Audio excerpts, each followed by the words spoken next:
पहला कुरिन्थियों अध्याय 3 वचन 2 और 3 आयत को हम पढ़ेंगे।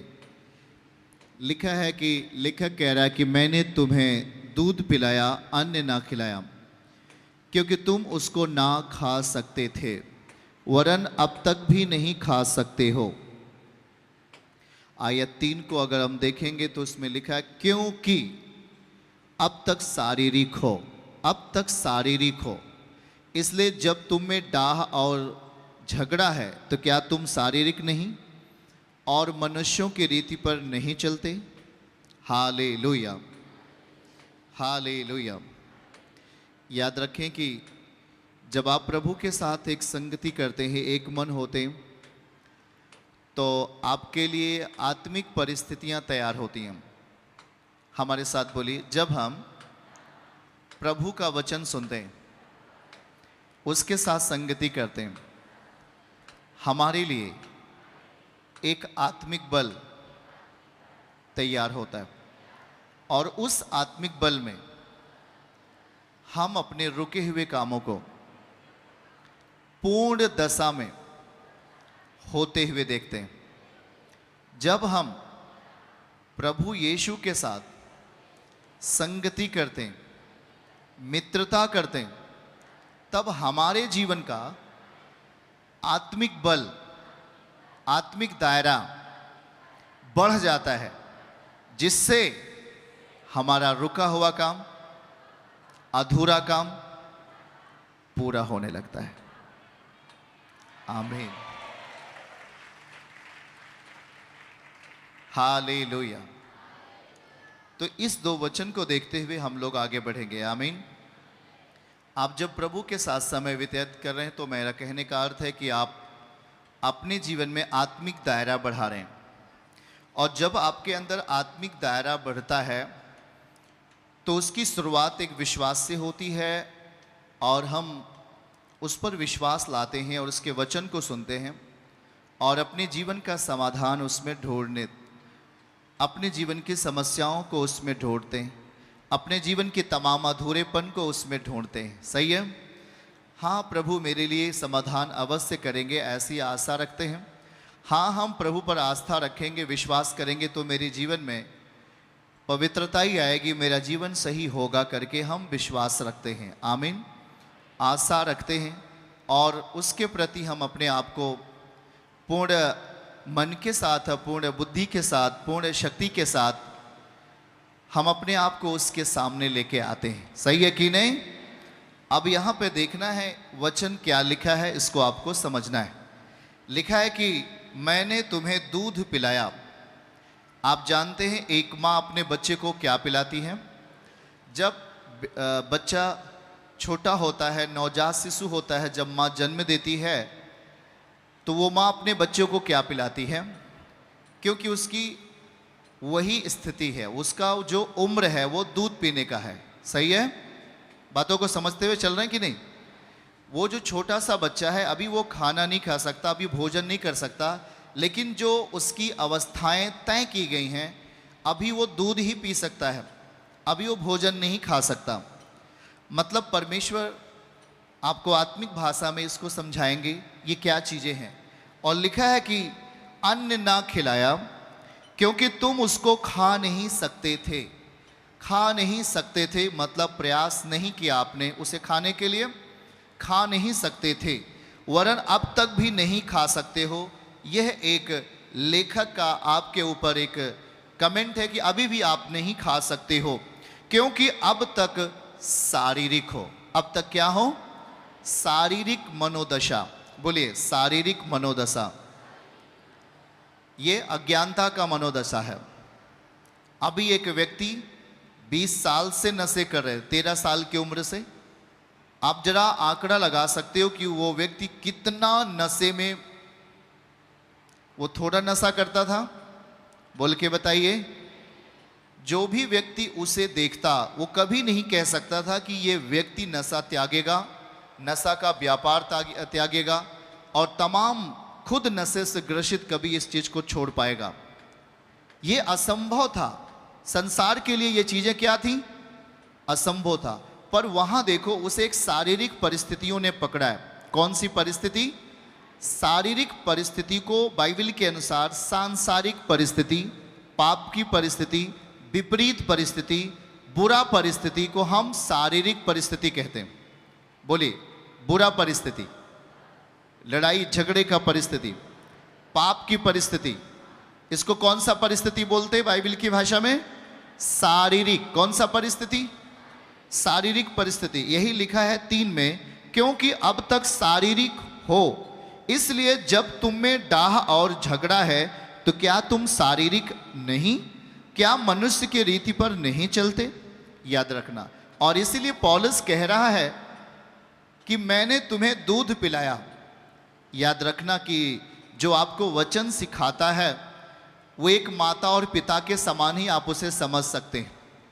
जो आपको जीवन में अच्छा जीने का तौर तरीका सिखाता है उसे आप माता पिता समझ सकते हैं। पौलुस इस भाषा का प्रयोग करते हुए कह रहा है, मैंने तुम्हें दूध पिलाया, मतलब मैंने तुम्हें शुरुआत के वो हर चीज़ें आपको मैंने जानकारी दी, कैसे जीना चाहिए, कैसे चलना चाहिए, कैसे विश्वास में बने रहोगे। मैंने शुरुआत की हर चीज़ें आपको सिखाई, पर मुझे बहुत दुख है कि आपने उन चीज़ों को सीखा तो नहीं, सुना केवल, पर सीखा नहीं।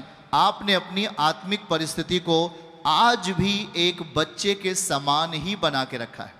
अच्छा बताओ, एक छोटा सा बच्चा दूध पीने का उसका उम्र होता है कि नहीं? क्या वो बड़े होने के बाद भी ऐसा करता है क्या?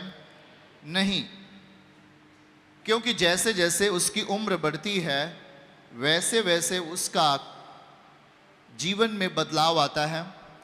नवजात था, जब तक उसे माँ का दूध चाहिए वो माँ का दूध पीता है, लेकिन जैसे ही वो खाना खा सकता है, कुछ चबा सकता है, उसे वो चीज़ें सौंपी जाती हैं। सही है कि नहीं? एक समय होता है जब आपके लिए भी ऐसी ही बातें दिखाई जाती हैं जब आप प्रभु को जानते हो। ध्यान से सुनना है और आंखें खोल के रखना है। याद रखना है इस बात के लिए कि जब छोटा नवजात शिशु, एक माँ जब उसे जन्म देती है वो उसे खाना नहीं दे सकती, क्योंकि वो नहीं खा सकता, वो केवल दूध ही पी सकता है। इसलिए वो माँ उसे दूध ही पिलाती है और उसे तब तक दूध पिलाती है जब तक कि वो खाना ना खाने लगे। और जैसी वो भोजन करने लगता है, जैसी भी वो रोटी खाने लगता है, उसका दूध छुड़ा दिया जाता है। सही है कि नहीं? अब हम देखेंगे कि आज पौलुस इस बात के लिए आपको क्यों समझाने का प्रयास कर रहा है। आज बहुत सारे लोग कहते हैं कि मुझे 6 महीने हो गया प्रभु के साथ जीते हुए, मुझे 8 महीने हो गया, मुझे 1 वर्ष हो गया, मुझे 15 महीने हो गया, मुझे 2 साल हो गया। आप कुछ भी प्रभु के लिए आप समय जो व्यतीत किया है, समय आपने तो व्यतीत किया, पर समय व्यतीत करने के साथ आपने अपने जीवन में आत्मिक बल का दायरा नहीं बढ़ने दिया, उसे आपने कम किया। परंतु प्रभु आपको बढ़ाना चाहते थे और अपनी आशीषों को आपके लिए देना चाहते थे। आपने आत्मिक दायरा बढ़ने नहीं दिया, आपने आत्मिक दायरा को कम कर दिया, आपने आत्मिक दायरा के परिधि को आपने बांध दिया। क्या कर दिया आपने?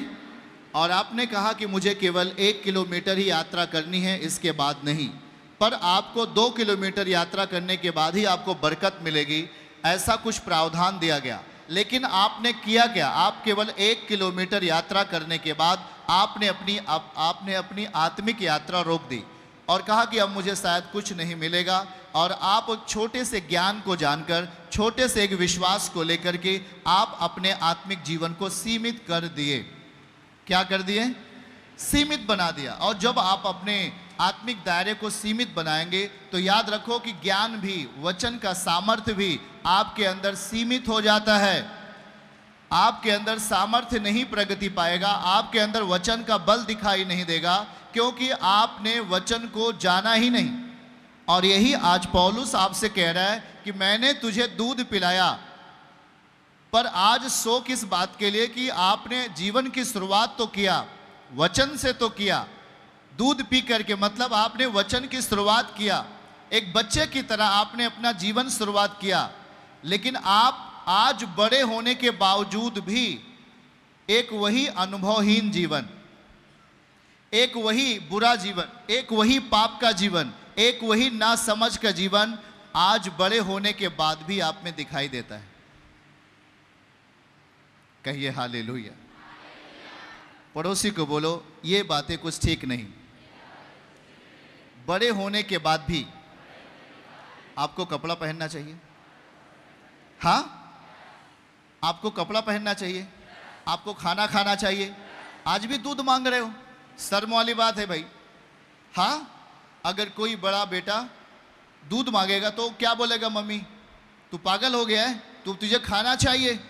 सही है कि नहीं? बोल के बताओ। अब यहां वही बात पौलुस समझा रहा है आप लोगों के लिए, ध्यान से सुने। किसी ने कहा मुझे 1 साल हो गया चर्च आते हुए। आपने अपना आत्मिक जीवन एक छोटे बच्चे से शुरू किया। जैसे छोटा बच्चा पैदा होता है ना, वैसे हम और आप सब लोग मसीह में एक छोटे बच्चे के समान अपना जीवन क्या करते हैं? शुरू करते हैं। और उस जीवन को बोलते हैं विश्वास का जीवन। कौन सा जीवन?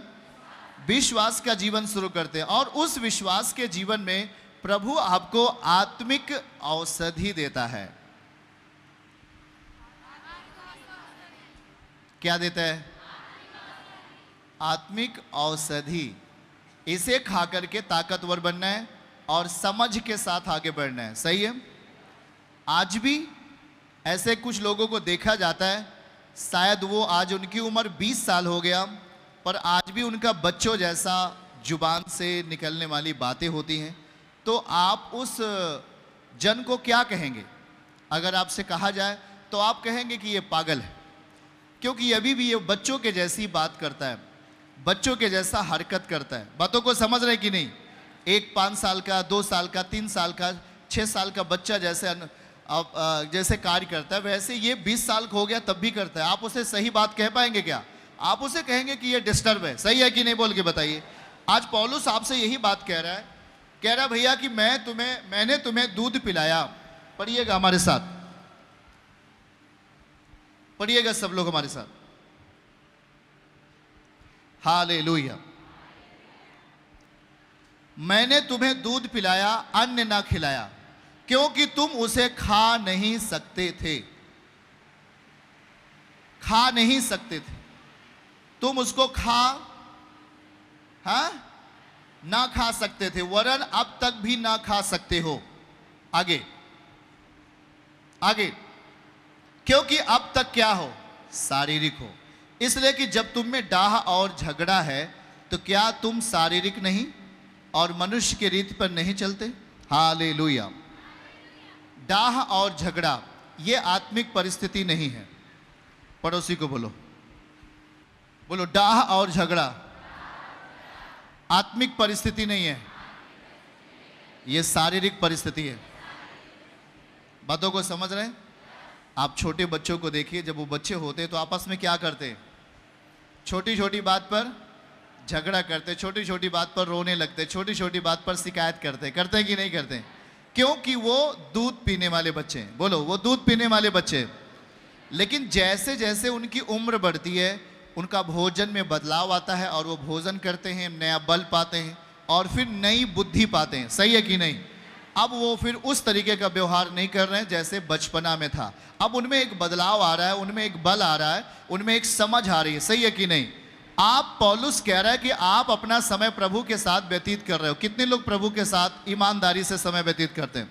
आप ईमानदारी से प्रभु के साथ समय व्यतीत कर रहे हो, बहुत सही है, बहुत अच्छा है। पर याद रखना कि आप जब समय व्यतीत करते हो तो आपका आत्मिक दायरा बढ़ना चाहिए।